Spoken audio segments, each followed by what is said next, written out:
హైవిక విచారం అంటే ఏంది మార్గారు? హైవిక విచారం అంటే ఏం తెలుసా?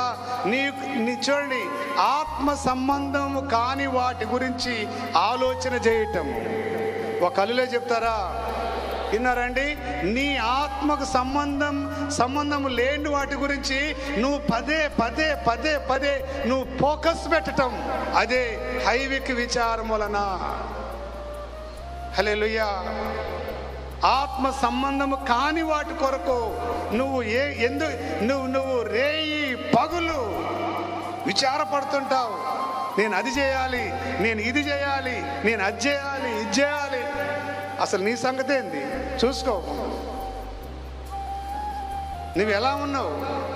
నీ బ్రతుకు ఎలా ఉంది? నీ విశ్వాసం ఎలా ఉంది? నీ పరిశుద్ధత ఎలా ఉంది? నీ భక్తి ఎలా ఉన్నది?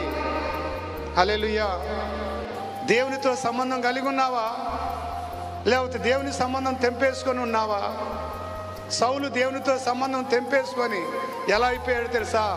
గాలికి దారం తెగిపోయిన గాలిపటంలాగా ఎక్కడ చిక్కుకున్నాడు తెలుసా?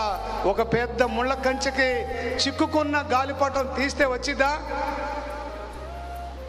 అండి? ఏమన్నాడు తెలుసా? ఎవరినన్నా అయ్యా నా గాలిపటం ముళ్ళ కంప మీద గుచ్చుకొని తీద్దురా అంటే ఏమన్నా తెలుసా?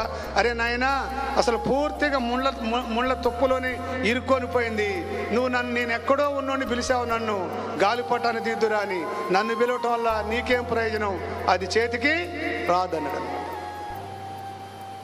అందుకొరకే సౌలు కూడా అలాగనే అయిపోయినప్పుడు భూమిలో ఉన్న పాతాళములో ఉన్న పరదేశులు ఉన్న సమయాన్ని పైకి రమ్మని, ఇదిగో నేను ఇప్పుడు ఎంతో విచారములో ఉన్నాను, నాతో దేవుడు మాట్లాడలేదు, నాకు ఎలాంటి దేవుడి నుంచి నాకు స్పందన రావట్లేదు, ఏ సేవకులు నా కొరకు ప్రార్థన చేసినా ఆ ప్రార్థన ప్రతిఫలం రావట్లేదు, నాకు కల ద్వారా కూడా దేవుడు మాట్లాడలేదు, నాకు సాయం చేయంటే ఏమని తెలుసా?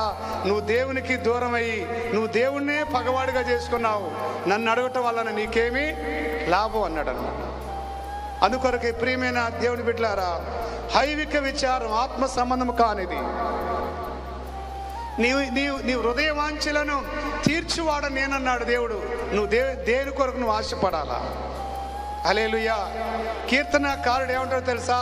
దుప్పి నీటి వాగుల కొరకు ఏ విధంగా ఆశపడిద్దో నీ కొరకు నా ప్రాణము తృష్ణగొనుచున్నది అన్నాడు.